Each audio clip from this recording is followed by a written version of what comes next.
Okay, if you want to follow along, the next one that we're going to do here is going to be our transfer fork. The transfer fork, you'll notice, is right here. And we're going to be creating this one. First, we're going to be creating the model itself, and then it is going to be made out of cast iron. And we have to make sure that we show the mass and the volume. Okay, so in this particular case, it's a little bit more complex part, meaning that there's a lot of features here. And I guess I don't know that there's one perfect way to start, but I think what I'm going to do is, as I look at this, I'm going to start by looking at it in this orientation this way, okay? And I'm actually going to do the top part first. So I'm going to do the top part that has this rounded top, the square top, but just go to this level right here. And I'm just going to extrude that back.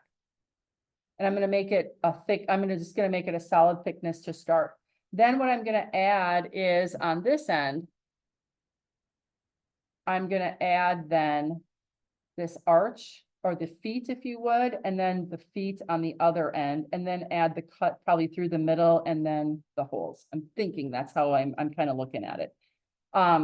You probably also could look at it from this end and then cut this off here and then extrude it that way. That's another approach that you could take, and then add the ears on the top. That might be actually, as I'm thinking about that out loud.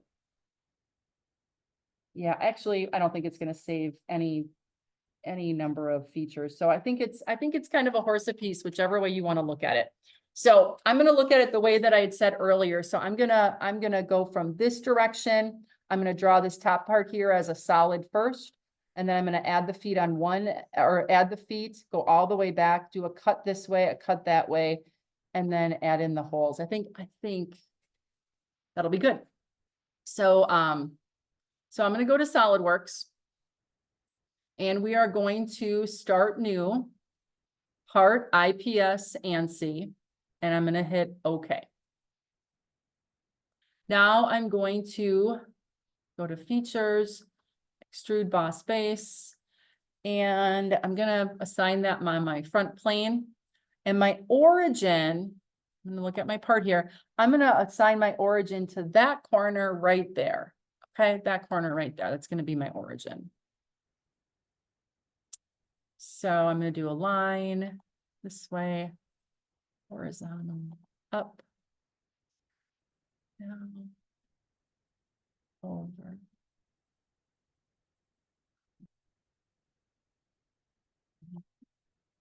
Okay. And I'm going to add a circle at the midpoint to here. I'm going to trim away that. Okay. So once I have this, I can then start adding in my dimensions. So that's what I'm going to do.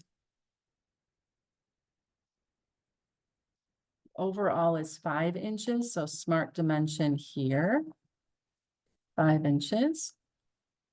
The height to the flat here, actually, it's going to be 1 1/4. 1.25. Yeah. And then the height coming down is a 1/2 inch. 0.5. Okay.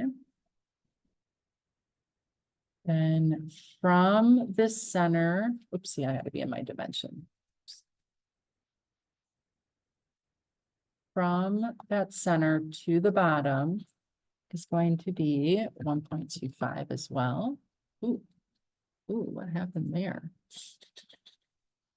I didn't want that. I'm going to take this, actually. I'm going to delete that. Do that. I'm actually going to delete that. I'm not happy with that. Yes.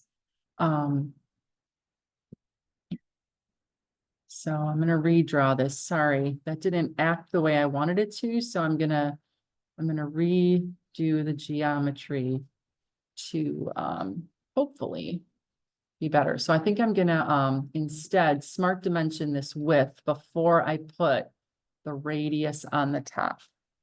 And this needs to be 1 inch. There we go.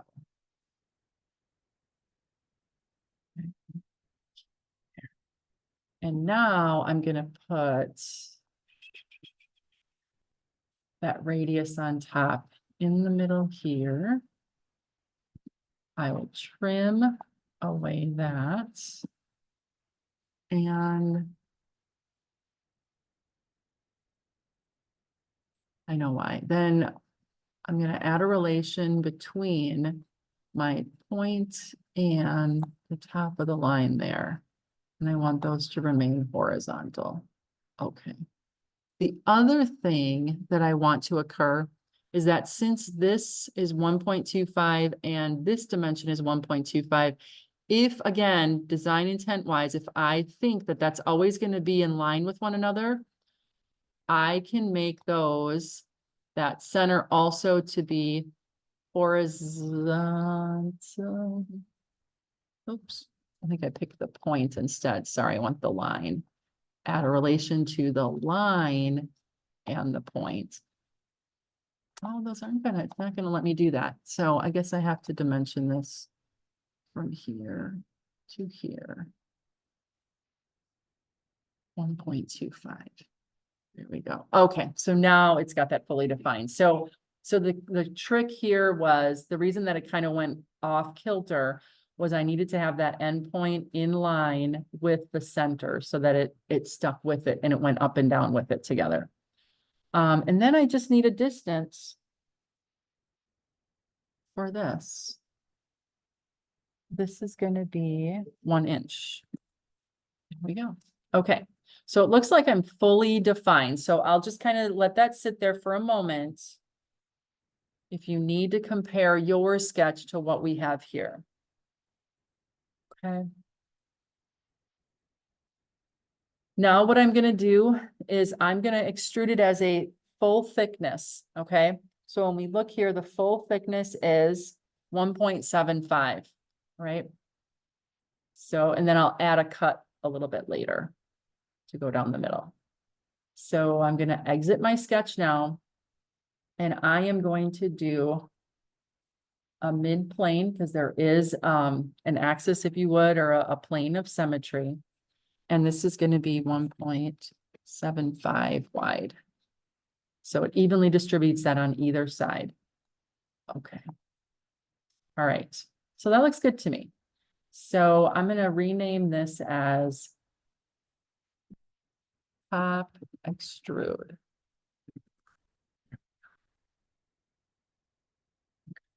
I'm also going to save as, I'm going to go to my module 2, and this is transfer fork. There. Okay, so now let's kind of look back at our sketch. We've got the top as a solid. Like I said, I'm going to add now this bottom part, okay? But I'm going to then extrude that as a solid as well, and then we'll cut away what we don't want. So we're going to look at this end on this side. So I'm going to go back to SolidWorks. I'm going to rotate this way. And I'm going to do an extrude boss base, and I'm going to start on this surface right here. Okay. So this origin this origin is right here, because it's even with that corner. Okay. And that's right there. So my origin is right there. Now, there's kind of a cool little sketching tool that I think we're going to use for this because it'll make it a little bit easier on either side. So the tool that we're going to use is going to be called dynamic mirror. Before we dynamic mirror, though, we have to put a center line in place. And the reason I want a dynamic mirror is as you see here, if we look at this middle point here, it's the identical shape on both sides of the middle of that center line. So if I draw something over here, I want it to be the same on the other side. Okay. So dynamic mirror will aid us in doing that. But before we do that, we do need to add a center line. So I'm going to add a center line from my origin. I'm going to kind of zoom out here and I'm going to go vertical down. Okay.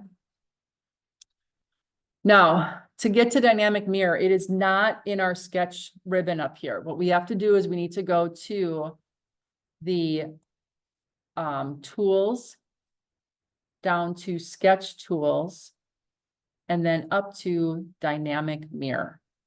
Okay, so again, that's going to be tools, tab if you would, sketch tools, and dynamic mirror, not just the regular mirror, the dynamic mirror. Okay. Now it says select the sketch line or linear model to that you're going to mirror about. And we want to select the center line that we just created. Okay. So now anything that we draw on one side of the center line is going to be duplicated on the other. I'm going to go to my line command and starting on that corner over here, I'm going to start drawing what that looks like. Now, I want to put an arc over the top here. To do that, you got to kind of come back over that point and then go like this. And, ooh, is it going to do it for me? I want it from here. Sometimes it's a little, it's not going to work for me this time. That's okay. I'll just go that far. I'm going to hit escape. I'll add my radius after. So what's happened here is with the dynamic mirror, you'll notice that it drew the exact same entities mirrored on the other side of that. I don't have to then do a separate mirror command to go forward. So now I'm done with that. I'm in dynamic mirror right now, so I have to go out of it. So I have to go back to tools, sketch tools, and deselect dynamic mirror. Okay. So now I'm no longer in dynamic mirror and I can now add my circle to be at the start here. So I should, oopsie, might have to do it as an arc. A tangent arc, I believe. So if I go from that point to that point, there we go. And you can hit escape when you get there. No. Mine isn't. If I click in here, I think it grabbed the line instead. So let me try that again. Tangent arc. I want to go from that end point. Maybe it's this endpoint. The other one went so smoothly. That one to that one. So make sure it's endpoint to endpoint. I think I selected just a little low there. Okay. So that is there. And now what I need to do is I need to now add my dimensions. So using the sketch in the book, we're going to add the dimensions as stated. Oh, and one more line. I do need a line across the top here to close the loop. So I do need a line from there to there. There we go. Otherwise, it won't extrude. Okay, so using the information we have here, smart dimension. Our width from side to side is going to be 3.5. There we go. Our radius on the inside is going to be 1 inch. Let's see.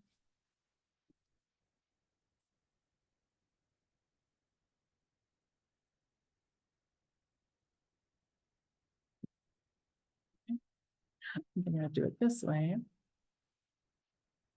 Okay, across is going to be 2. Is it giving me an error? Let's be over-defined. All right. Smart dimension, we'll do this then. Oopsie. 1.5.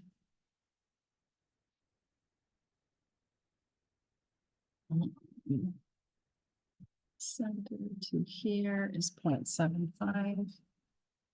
Yeah.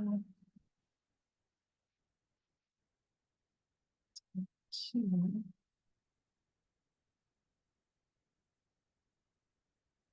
um,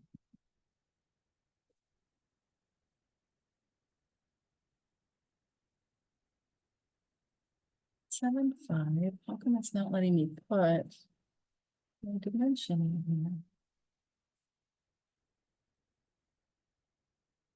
here? Hmm.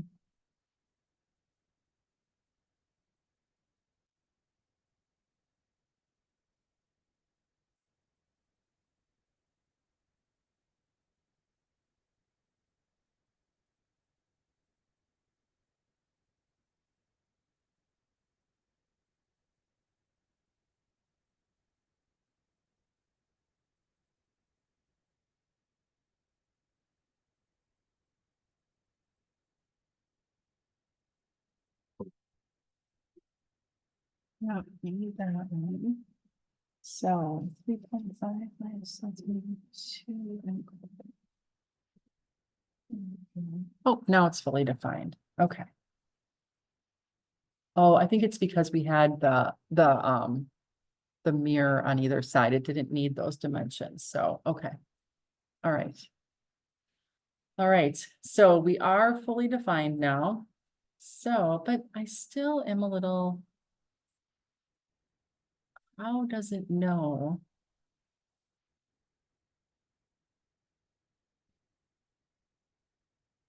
Oh, it is. It's 8.87. Okay. All right. But I don't think that's right. Should be 1 inch, shouldn't it be? I'm gonna, something's not right here. I want to delete that. And go. And draw a line.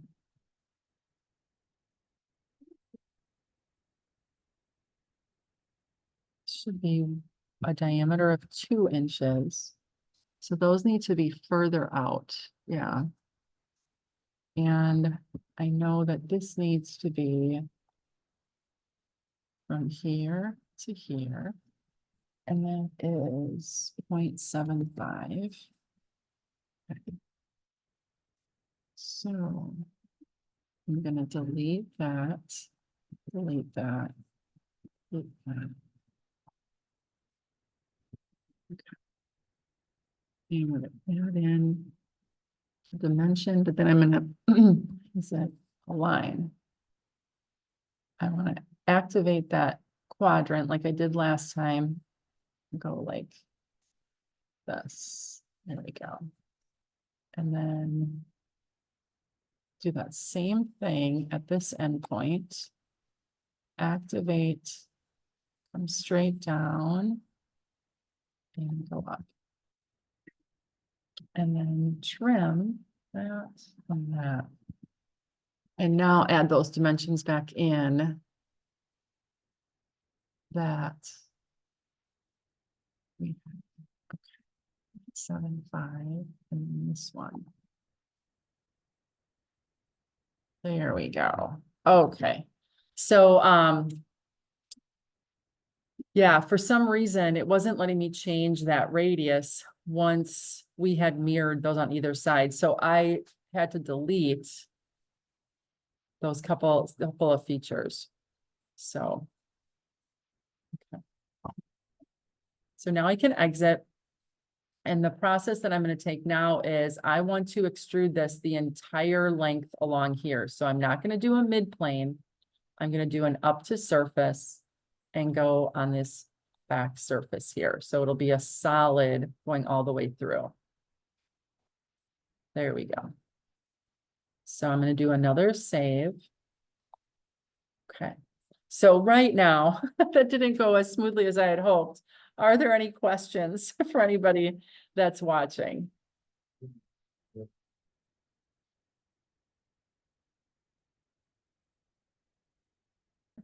So now we'll rename. I'm just going to call this feet. Okay. And the last couple things that we need to do is we have this basically all thick, right? So now we need to create a cut that's gonna go through the middle here. So if we know that this was a depth of 5 inches, 1 foot is gonna be 0.75, the other foot is gonna be 0.75. That would mean that what's ever left over in the middle would be 5 minus 1.5 or 3.5 wide. So I'm gonna make a triangle or a rectangle that is gonna be that wide to like cut through that middle portion. So we're gonna do an extrude cut. We're gonna go on this surface right here. Okay. And we're gonna draw a rectangle. That rectangle is gonna start at this point on this line right here somewhere. And it's gonna go all the way down to the bottom like that. Okay. Smart dimension from one side to the other. This is gonna be 0.75. Oops, 0.75. And then it doesn't say it, but we have to assume that the other leg is 0.75 as well, right? Unless it does say it somewhere. I don't think it does, but 0.75. Oopsie. There we go. And now that rectangle is fully defined because we attached it to this line and the bottom line. So now we can say, okay. And then, and we can exit. And now it's going to be in the extrude cut mode. And right now it's set to through all, which will work, right? So we can say, okay. So now the legs are on, okay? And I'm going to rename this to feet cut. I don't know, feet cut. And then the next cut we're going to do is going to be down the middle here, right? I'll start there. So I'm going to do another extrude cut. This time we have to look back at our sketch. This time, this is going to go down to here. It's going to go from that point, and it's going to be 1.25 from that top, right? But then it also has to extend so that it grabs the top of those ears, which have a radius of 1/2 inch. So it's going to be 1.25 plus 1/2 inch. So the height of our rectangle has to be at least 1 3/4. So we're going to sketch on this plane right here. We're going to create a rectangle. It's going to be in line with our origin. It's going to be about, I'm just going to kind of make it a little bit taller to make sure it goes over the ears like that. Now we know that the width of this is going to be 0.75. Okay.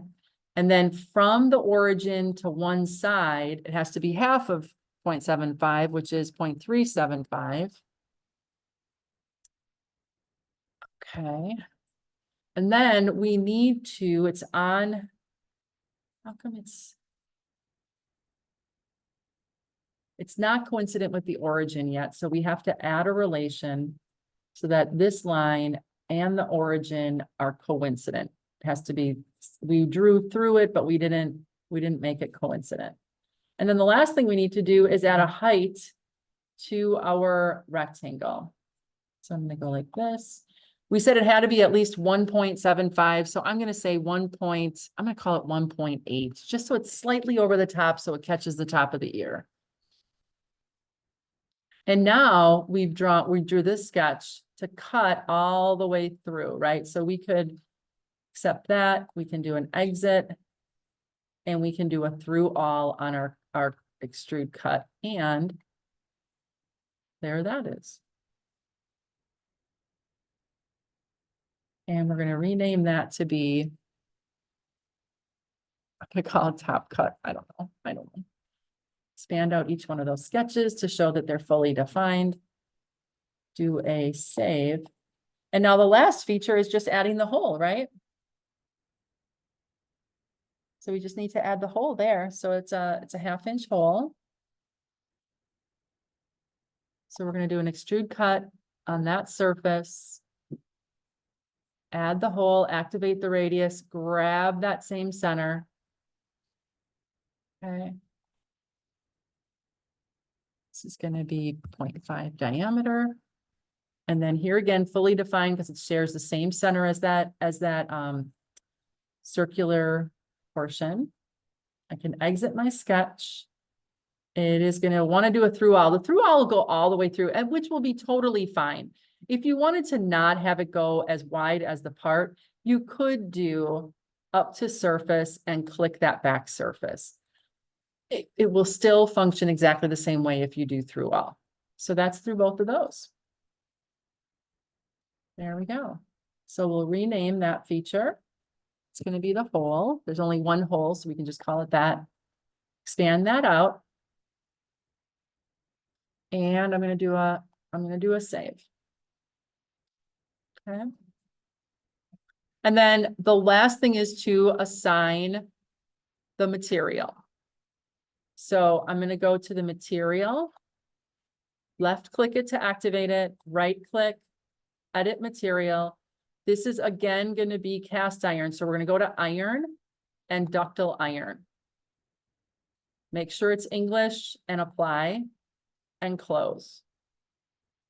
And then we're going to go up to the evaluate tab, mass properties, and make sure that your mass properties are here. And now we can kind of scooch everything as close as possible because I want to try to see it as big as possible. So I'm going to do control. I'm going to kind of move this over. I'm going to move this over. And then I'm going to do my Windows Shift S and we'll get it all in one screenshot. Okay.